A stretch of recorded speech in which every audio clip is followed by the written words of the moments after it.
मित्रों नमस्कार, एक बार फिर से आप सबका बहुत बहुत स्वागत है आपके अपने YouTube channel student classes Prayagraj पर। हम लोग करंट अफेयर्स के सेशन में हैं।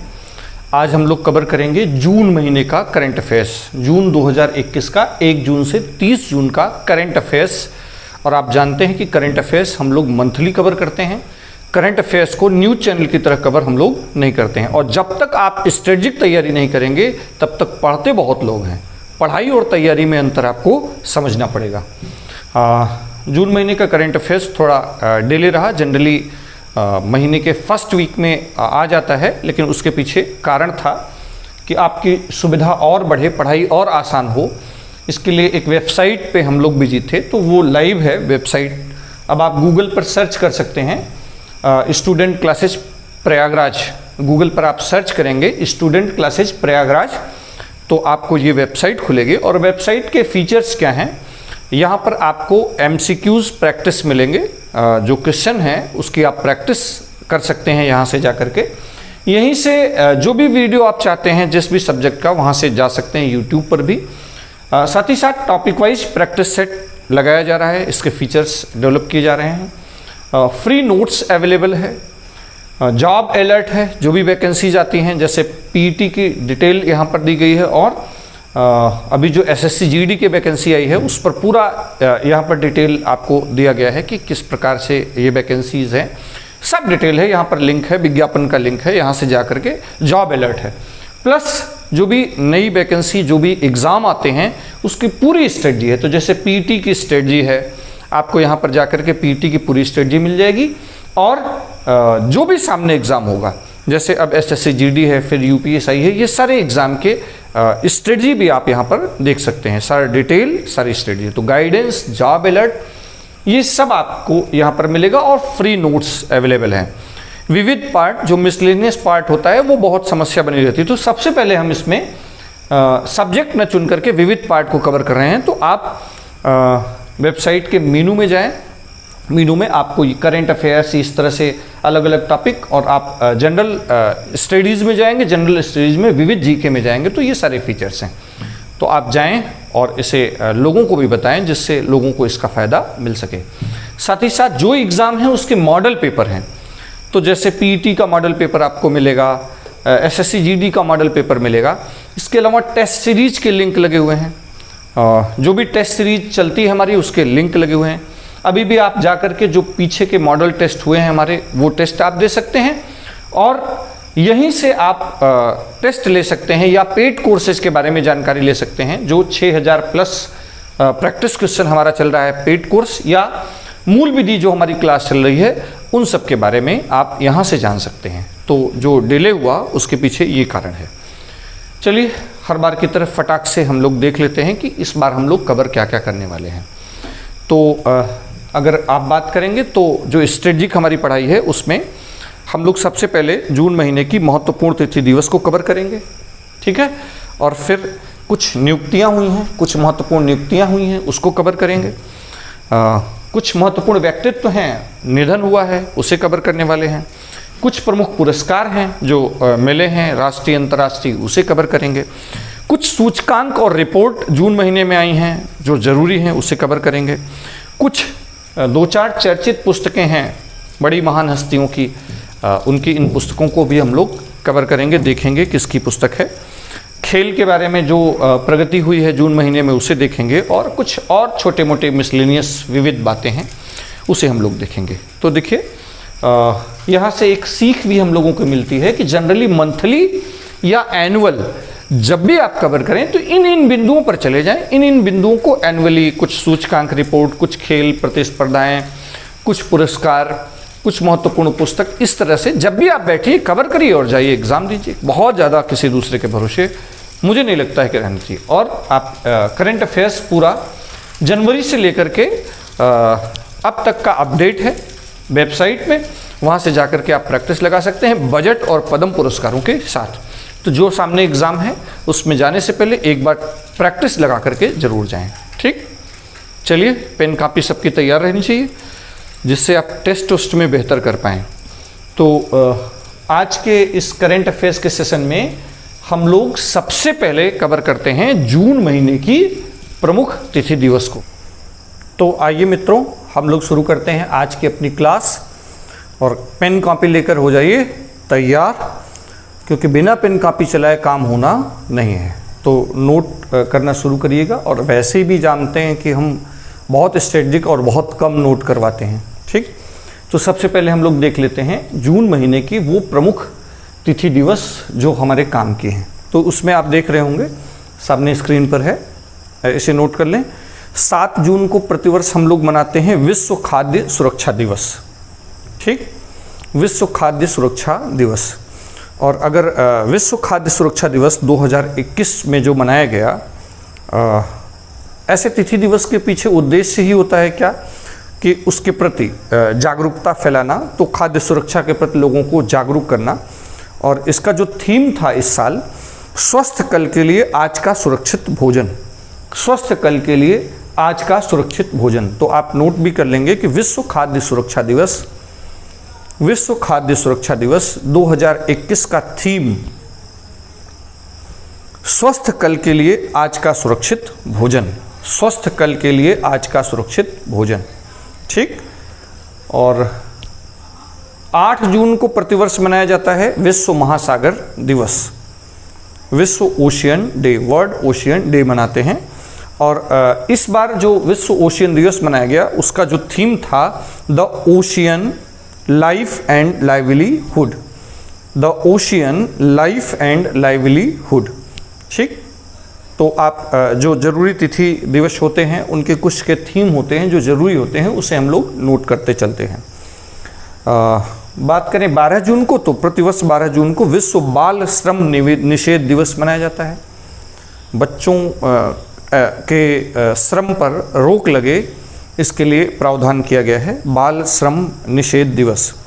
और इस बार जो बाल श्रम निषेध दिवस का थीम था वो था कोरोना वायरस के दौर में बच्चों को बचाना, कोरोना वायरस के दौर में बच्चों को बचाना, ठीक, कोरोना वायरस के दौर में बच्चों को बचाना। 14 जून को प्रतिवर्ष मनाया जाता है विश्व रक्तदाता दिवस, विश्व रक्तदाता दिवस। तो इसे भी आप नोट करेंगे, विश्व रक्तदाता दिवस। हम लोग 21 जून को मनाते हैं अंतर्राष्ट्रीय योग दिवस। और इस बार अंतर्राष्ट्रीय योग दिवस का जो थीम था yoga for well being, yoga for well being, yoga for well being, ठीक।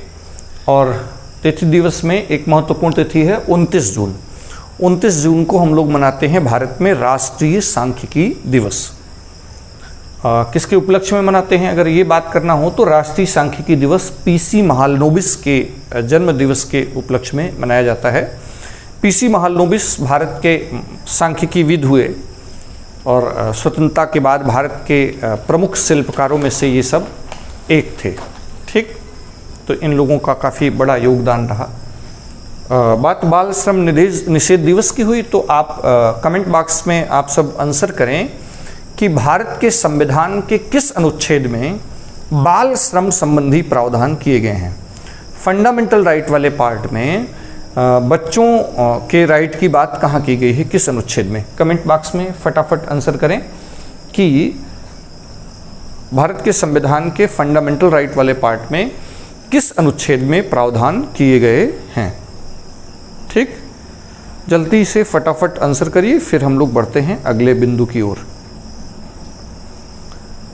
कुछ लोग बिल्कुल बेहतर आंसर कर रहे हैं। फंडामेंटल राइट वाले पार्ट में अनुच्छेद 23 और अनुच्छेद 24 की बात करें तो वहाँ पर शोषण के विरुद्ध अधिकार है, जहाँ महिलाओं और बच्चों की बात की गई है, ठीक। तो अनुच्छेद 23 और 24 शोषण के विरुद्ध अधिकार देता है हमको, वहाँ से ये सारे प्रावधान मिलते हैं, ठीक।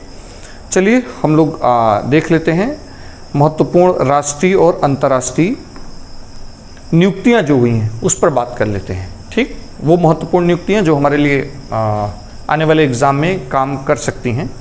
उसमें सबसे पहले है, देखिए, यूएनओ के महासचिव कौन नियुक्त किया गया? एंटोनियो गुटेरेस को यूएनओ का महासचिव नियुक्त किया गया है, एंटोनियो गुटेरेस। इसके पहले भी कौन थे?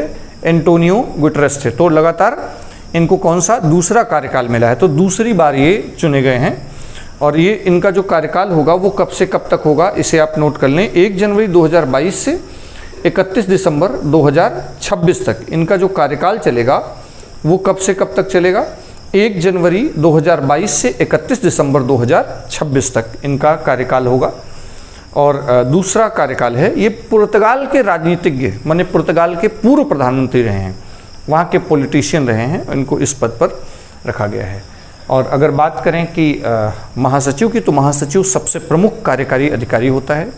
महासचिव, यूएनओ के महासचिव की नियुक्ति सिक्योरिटी काउंसिल की सिफारिश पर यूएनओ की जनरल असेंबली द्वारा होता है। सिक्योरिटी काउंसिल की सुरक्षा परिषद की सिफारिश पर, यूएनओ की सिफारिश पर बाकायदा जनरल असेंबली द्वारा होता है। और जो महासचिव है उसका कार्यकाल कितने वर्ष का होता है, 5 वर्ष का होता है। ठीक, तो बात अगर यूएनओ के महासचिव की हुई तो उनसे जुड़ी इन बातों को भी हम लोग नोट कर लिए। फिर जो दूसरी बड़ी नियुक्ति है वो है इजराइल में नए प्रधानमंत्री को, किसको बनाया गया, नए प्रधानमंत्री नियुक्त हुए हैं नाफ्ताली बेनेट को। ठीक, इजराइल में नाफ्ताली बेनेट को नया प्रधानमंत्री बनाया गया है। और आप जानते हैं कि इसके ठीक पहले कौन थे, नेतन्याहू। कौन थे, प्रधानमंत्री बेंजामिन नेतन्याहू थे, उनका स्थान लेंगे। और वहाँ पर ये मिलीजुली सरकार बनी है, माने इनकी पार्टी को क्या नहीं मिला है, नाफ्ताली बेनेट की पार्टी को मेजॉरिटी नहीं मिली है। और इजराइल की पूरी हिस्ट्री आप चैनल में जा कर के देख सकते हैं। इजराइल पर मैंने एक छोटा सा पूरा वीडियो शुरू से लेकर के अब तक की जो समस्या है उसे हमने बताया है, तो आप वहाँ जाएंगे तो आपका ज्ञानवर्धन होगा।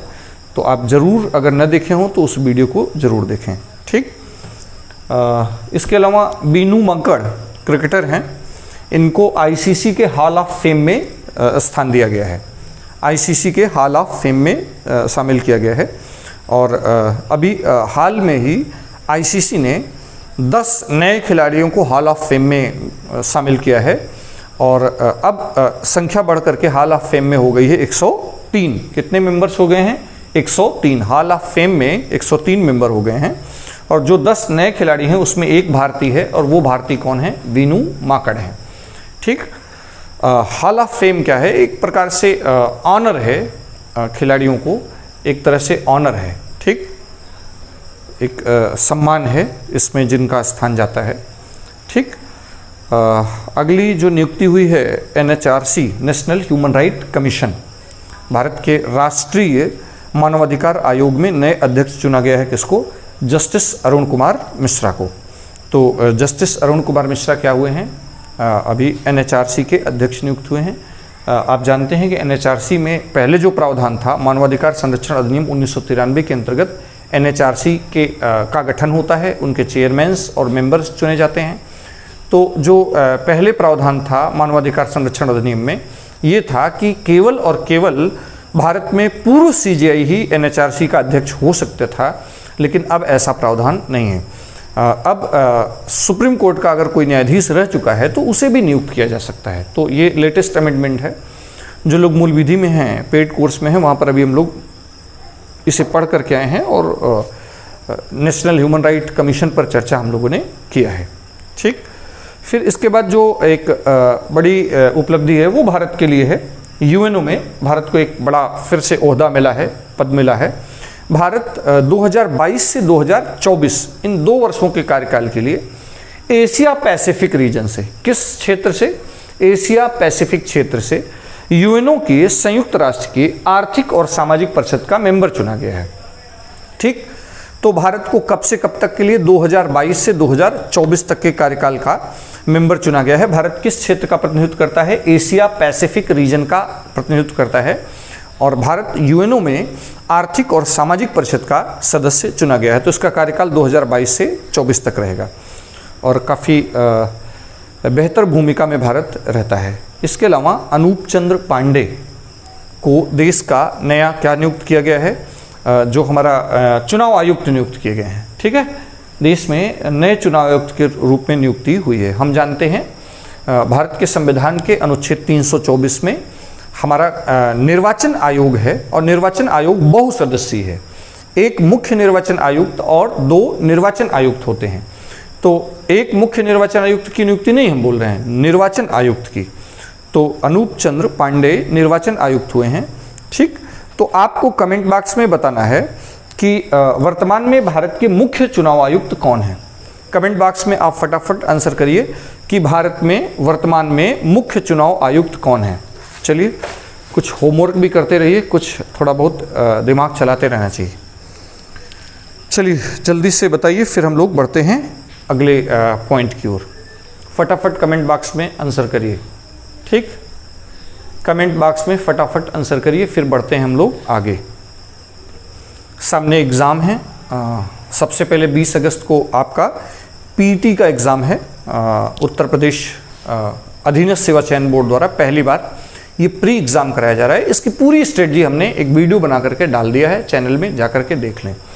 जो लोग प्रिपरेशन में हैं उनको यहाँ से मैं फिर सजेस्ट करूँगा कि प्रैक्टिस पर रहें और उत्तर प्रदेश की किसी भी परीक्षा में जहाँ मैथ, रीजनिंग, जीएस, हिंदी पूछा गया है, स्पेशली यूपी SSSC की जो पुराने ओल्ड पेपर हैं उसे ज़रूर लगा करके जाएं। जनवरी से लेकर के जुलाई तक का करंट अफेयर्स मेंटेन करके जाएंगे। अगस्त में एग्जाम है तो जुलाई तक का करंट अफेयर्स, तब तक हम लोग एग्जाम से पहले जुलाई तक का करंट अफेयर्स कवर कर लेंगे। इस तरह से स्ट्रेटजिक चैनल में वीडियो है, वहाँ पर जाएं, नोट्स बनाएं। नोट्स बना है तो आप जा सकते हैं वेबसाइट पर स्टूडेंट क्लासेस प्रयागराज पर, और वहाँ पर करंट अफेयर्स का सारे MCQs लगे हैं, तो एक बार उसे हल करके ज़रूर जाएं। तो बहुत लोगों ने बहुत सही उत्तर दिया कि इस समय भारत के मुख्य चुनाव आयुक्त कौन हैं। ठीक, चलिए बढ़ते हैं हम लोग आगे। देख लेते हैं जून माह में कुछ महत्वपूर्ण व्यक्तित्व हैं जिनका निधन हुआ है, उनकी बात कर लेते हैं। तो जो महत्वपूर्ण निधन है उसमें एक हैं मिल्खा सिंह। ठीक, और मिल्खा सिंह को किस नाम से जाना जाता था, जल्दी से कमेंट बॉक्स में आंसर करें। तो जून में 2021 में इनकी मृत्यु हो गई और ओल्ड एज थे। इन्हें बिल्कुल सही उत्तर दे रहे हैं, फ्लाइंग सिख कहा जाता था और पद्म श्री पुरस्कार से भी पुरस्कृत थे। पद्म श्री पुरस्कार से पुरस्कृत थे। एशियाई गेम्स, कॉमनवेल्थ गेम्स में गोल्ड मेडल भारत के लिए इन्होंने जीता था। तो एक बहुत बड़ी एथलीट और उपलब्धि उनका निधन हुआ है। तो मिल्खा सिंह चर्चा में हैं। मिल्खा सिंह को फ्लाइंग सिख के नाम से जाना जाता है। और जो दूसरा निधन है वो है अनिरुद्ध जगन्नाथ की मृत्यु हुई है। ये भारत से नहीं है, ये भारतीय मूल के मॉरिशस के पूर्व राष्ट्रपति हैं। मॉरिशस देश में पूर्व राष्ट्रपति हैं लेकिन भारतीय मूल के थे, और इसलिए हम लोग यहाँ पढ़ रहे हैं कि और इन्हें भारत में पद्म विभूषण से भी, ठीक है, पद्म पुरस्कारों में पद्म विभूषण से पुरस्कृत किया गया था। तो अनिरुद्ध जगन्नाथ कौन है? मॉरिशस के पूर्व राष्ट्रपति, भारतीय मूल के हैं, अर्थात इनका जन्म भारत में हुआ था। इनके माँ बाप कहाँ से थे? भारत से थे। और इनकी मृत्यु पर भारत में एक दिन का राष्ट्रीय शोक रखा गया। तो सवाल पूछा जा सकता है कि इनमें से किस देश के राष्ट्रपति की मृत्यु पर भारत में एक दिन का राष्ट्रीय शोक? तो हमारा उत्तर होगा अनिरुद्ध जगन्नाथ, मॉरिशस के पूर्व राष्ट्रपति। ठीक, और ये पद्म विभूषण से सम्मानित थे। पुरस्कारों के बारे में आप अपने वेबसाइट पर जा सकते हैं और वेबसाइट में सभी पुरस्कारों के स्टैटिक पोर्शन को हमने कवर कर दिया है। परमानेंट नोट्स दे दिया है, वहाँ पर जा करके पढ़ें और समझें और अपने नोट्स मेंटेन करें। और करंट व्यू हमारा करंट अफेयर्स लेकर के चलता है। ठीक, और एक और मृत्यु हुई है, वो है TM कालियानन गौंडर। TM कालियानन गौंडर, ठीक है, इनकी मृत्यु हुई है और 28 मई 2021 में ही इनकी मृत्यु हुई। और ये तमिलनाडु से थे। कहाँ से थे? तमिलनाडु के थे। और इसकी खास बात है ये इनकी कि संविधान सभा के एकमात्र जीवित सदस्य। तो जो संविधान सभा जो 9 दिसंबर 1946 को कैबिनेट मिशन प्लान के अंतर्गत गठित हुई थी, वो जो संविधान सभा है उसके एकमात्र जीवित मेंबर थे। तो ये बहुत ही महत्वपूर्ण प्रश्न हो सकता है कि कौन? TM कालियानन गौंडर। इनकी मई 2021 में मृत्यु होती है। ये तमिलनाडु से थे और एकमात्र जीवित व्यक्ति थे जिनकी मृत्यु हुई है। ठीक, तो आप इन्हें ध्यान में रखेंगे। तो ये 3 महत्वपूर्ण व्यक्तित्व जिनका क्या हुआ है? निधन हुआ है। तो इन्हें आप नहीं भूलेंगे। ठीक, चलिए अब जब बात हो गई है संविधान सभा की, तो जल्दी से बताइए भारत में संविधान सभा का गठन किन प्रस्तावों के अंतर्गत हुआ था? भारत में संविधान सभा का गठन किन प्रस्तावों के अंतर्गत हुआ था? फटाक से बताइए, फिर बढ़ते हैं हम लोग आगे।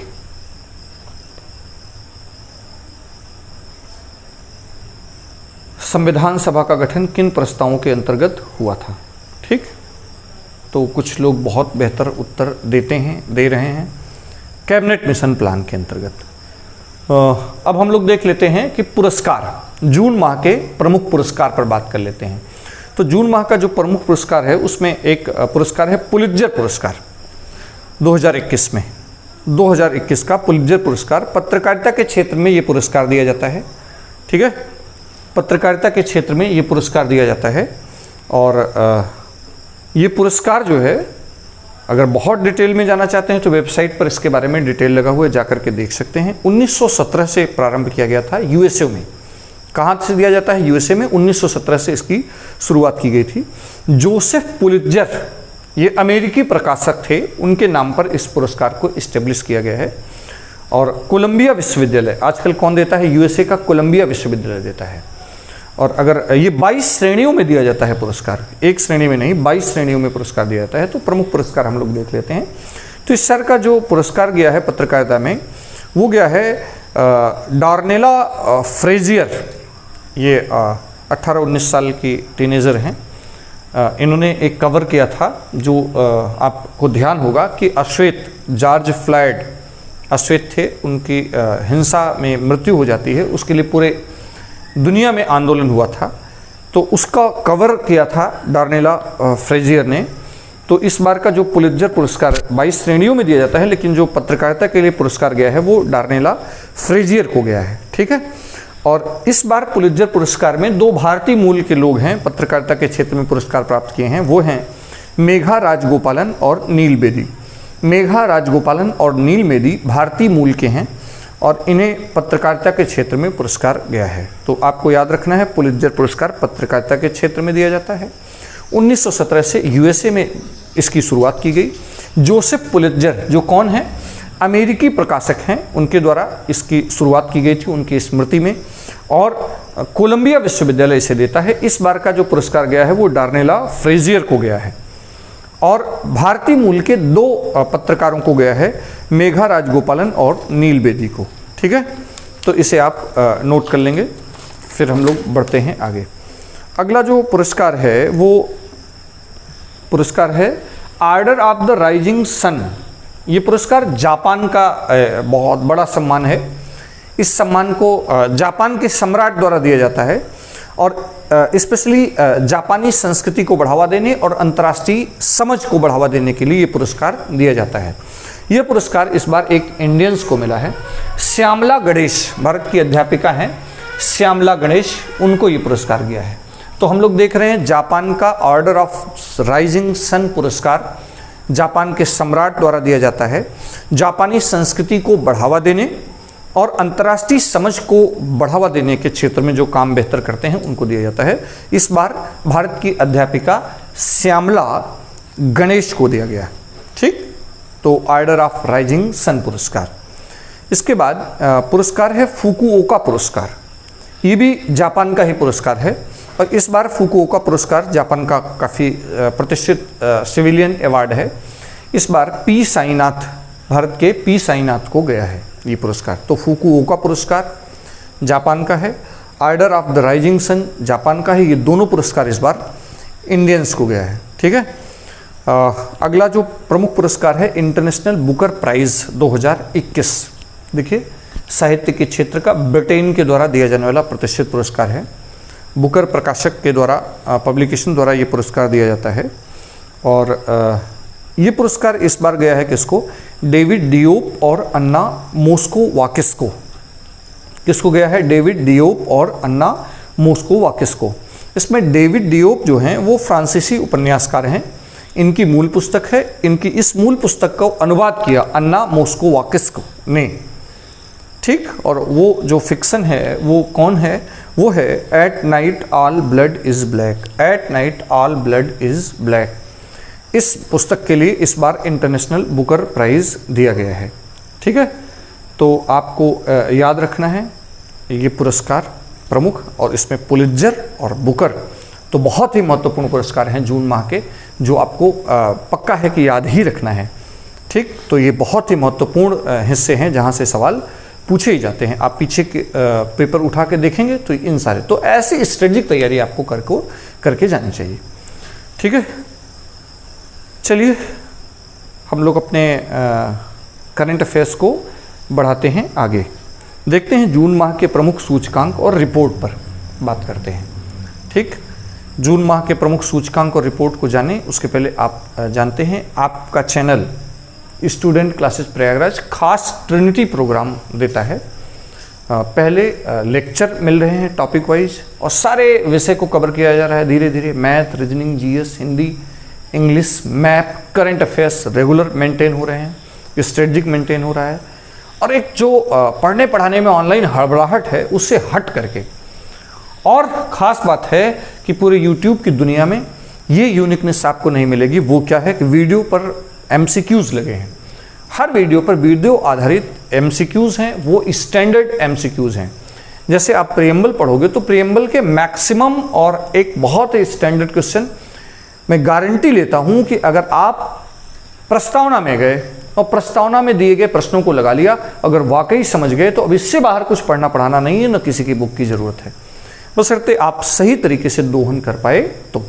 ठीक, और 2 पेड कोर्सेज चल रहे हैं। मूल विधि UPSI वाले बहुत ही आराम से, बहुत स्ट्रेटेजिक तरीके से कवर कराया जा रहा है।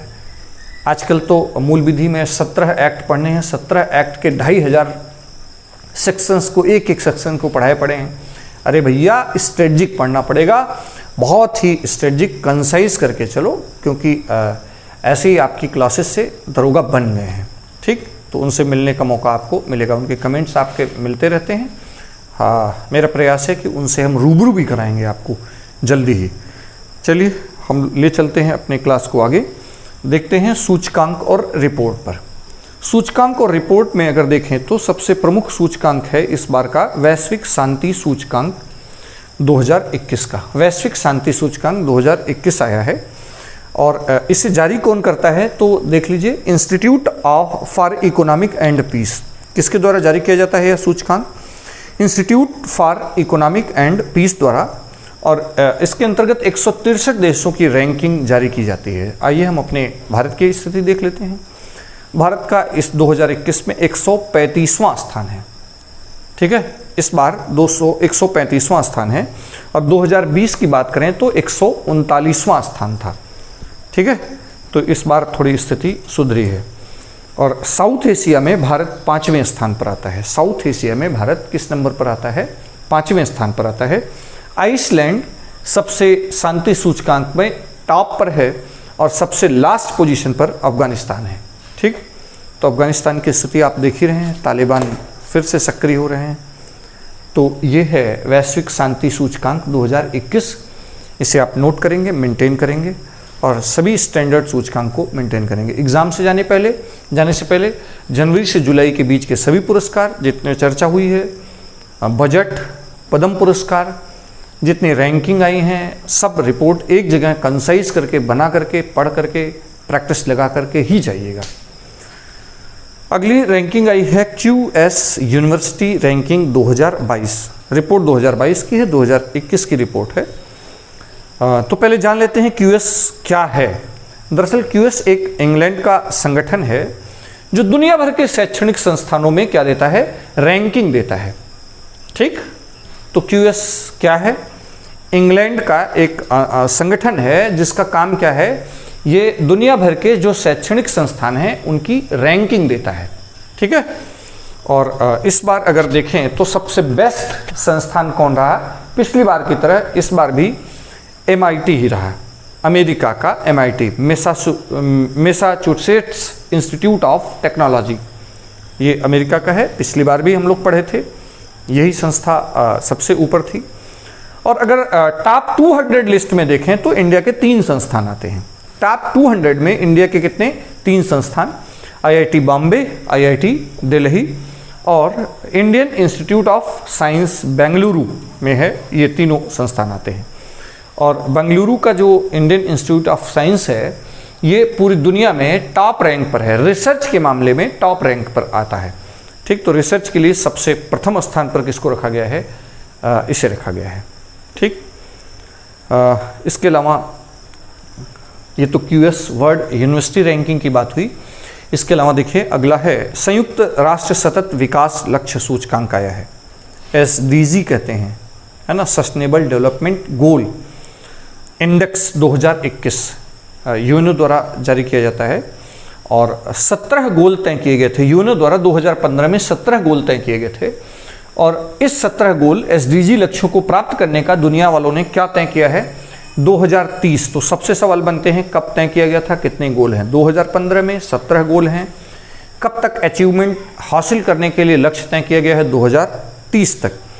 और अगर SDG इंडेक्स 2021 की बात करें तो भारत का स्थान 117वां है और भारत वर्तमान में 2 पायदान पिछले की अपेक्षा फिसला है। तो SDG की ये डिटेल है, इसे आप नोट करेंगे। 117वां स्थान इंडिया का है। इसी तरह NITI Aayog, national institute of transforming India, हमारे देश की जो प्लानिंग संस्था है जो 2015 से अस्तित्व में आई है, वो भी अपने राज्यवार आंकड़े देता है। तो नीति आयोग ने सतत विकास लक्ष्य भारत सूचकांक 2020-21 जारी किया है और अगर इस सूचकांक की बात करें तो देश में क्या स्थिति है? केरल पहले स्थान पर है और बिहार की सबसे खराब स्थिति है देश में सतत विकास लक्ष्यों को प्राप्त करने में। जो केरल है वो सबसे टॉप पर है और बिहार की स्थिति सबसे खराब है। तो आप SDG इंडेक्स 2021 के साथ साथ नीति आयोग के सतत विकास लक्ष्यों को भी देख लें। ठीक, तो ये तो बात हुई किसकी? कुछ प्रमुख सूचकांकों की। ठीक है, चर्चित पुस्तक की बात कर लेते हैं। जो जून महीने में पुस्तकें तो बहुत आई, लेकिन ये 2 खास हैं जिसको ध्यान में ही रखना है। एक तो आपको याद रखना है believe wait life and cricket taught me. ये पुस्तक है क्रिकेटर सुरेश रैना की क्या है? आत्मकथा है। और जो दूसरी प्रमुख पुस्तक है वो है होम इन द वर्ल्ड। ये पुस्तक अमर्त्य सेन की है। अमर्त्य सेन भारतीय मूल के अर्थशास्त्री, इन्हें अर्थशास्त्र का नोबेल पुरस्कार मिला। कल्याण अर्थशास्त्र के जनक माने जाते हैं। अमर्त्य सेन कल्याण अर्थशास्त्र के जनक माने जाते हैं। ठीक है, तो ये 2 पुस्तक आप नोट कर लेंगे। इन दोनों पुस्तक को आपको नोट रखना है। ठीक है, फटाक से इसे आप नोट करिए। फिर हम लोग बात करते हैं खेल की। अगर हम लोग खेल की बात करें तो खेल में जो सबसे प्रमुख खेल आयोजन हुआ है वो हुआ है फ्रेंच ओपन 2021 के परिणाम आए हैं। ठीक है, तो देखिए फ्रेंच ओपन 2021 के जो परिणाम आए हैं उसमें हम लोग पुरुष एकल, महिला एकल और डबल्स की बात कर लेते हैं। पुरुष एकल की विजेता कौन रहे हैं? Novak Djokovic. ठीक है, फ्रेंच ओपन 2021 में नोवाक जोकोविक जो सर्बिया से हैं और उप विजेता हैं स्टेफनोस सित्सिपास, ग्रीक के हैं। न हो तो कम से कम नोवाक जोकोविक तो बचे ही रहे हैं, इनको तो ध्यान में रखना होगा। कुछ लोग घबरा जाते हैं नाम से। और महिला एकल की बात करेंगे तो क्या है? बारबोरा क्रेजिकोवा, चेक गणराज्य की हैं, ये विजेता हैं और इन्होंने अनास्तासिया पाव्लिउचेकोवा रूस के हैं, इनको पराजित किया है। ठीक है, तो ये तो बात हुई पुरुष एकल और महिला एकल, तो विजेताओं को ध्यान में रखेंगे। और अगर बात करें फ्रेंच ओपन 2021 महिला डबल्स का खिताब किसने जीता है, तो महिला डबल्स का खिताब जीता है बारबोरा क्रेजिकोवा, चेक गणराज्य की हैं, और कैटरीना सिनायाकोवा, ये भी चेक गणराज्य की हैं। इन दोनों ने जीता है। और पुरुष डबल्स की बात करें तो पुरुष डबल्स पियरे हर्बर्ट फ्रांस से हैं और निकोलस माहुत फ्रांस से हैं। ये 2 लोग इसको जीते हैं। तो ये आप क्या देख रहे हैं? ये आप देख रहे हैं कि कौन से प्रमुख खेल आयोजन हुआ है। तो जून महीने का सबसे प्रमुख खेल आयोजन जो था उसे हमने बताया। तो ये प्रमुख खेल आयोजन जो है इसे आप देखेंगे, नोट करेंगे, जिसमें फ्रेंच ओपन के पुरुष एकल महिला एकल, पुरुष डबल्स और महिला डबल्स विजेता के बारे में आपने देखा, तो इसे आप नोट कर लीजिए। और आप जानते हैं कि 4 ग्रैंड स्लैम प्रतिस्पर्धाएं हैं, विंबलडन, यूएसए, फ्रेंच और ऑस्ट्रेलियाई ओपन। और एग्ज़ाम में जाएं तो इन चारों को मेंटेन करके जाना होता है। ओलंपिक, राष्ट्रमंडल, एशियन गेम्स, हॉकी के कुछ टूर्नामेंट हैं, आईसीसी के कुछ क्रिकेट टूर्नामेंट हैं, शतरंज के कुछ अंतर्राष्ट्रीय चैंपियनशिप हैं, इतना मेंटेन करके जाया जाता है। ठीक, चलिए जल्दी से देख लेते हैं इस महीने के कुछ विविध पार्ट। और अगर इस महीने के विविध पार्ट की बात करेंगे तो विविध में सबसे पहले देख लेते हैं कुछ छोटी मोटी घटनाओं को हम लोग देख लेते हैं। तो आप तैयार हैं? उसमें है चर्चा में जिमेक्स 2021। तो सवाल आ सकता है कि भाई जिमेक्स 2021 क्या है? जिमेक्स 2021 सैन्याभ्यास है, हिंद महासागर में हुआ और भारत और जापान का है। किसका?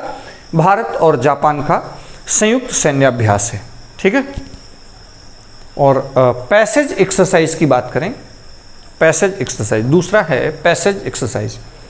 पैसेज एक्सरसाइज ये भी जून में ही संपन्न हुआ और हिंद महासागर में ही संपन्न हुआ सैन्याभ्यास है, लेकिन ये इंडिया और अमेरिका। तो 2 याद रखेंगे, जिमेक्स जापान और पैसेज किसका है? अमेरिका के साथ हिंद महासागर में सैन्याभ्यास है, नौसेना का सैन्याभ्यास है। ठीक है। आपसे सवाल पूछा जा सकता है कि वो कौन सा राज्य है जिसने अपने राज्य को रेबीज मुक्त किया, अर्थात अपने राज्य के सभी कुत्तों को टीकाकरण कराया। बड़े व्यापक पैमाने पर 5 लाख से ज़्यादा कुत्तों का देख करके क्या किया गया? टीकाकरण किया गया, एंटी रेबीज वैक्सीन लगा दी गई। तो वो गोवा राज्य है। ठीक, तो गोवा देश का पहला ऐसा राज्य है जो रेबीज मुक्त घोषित किया है।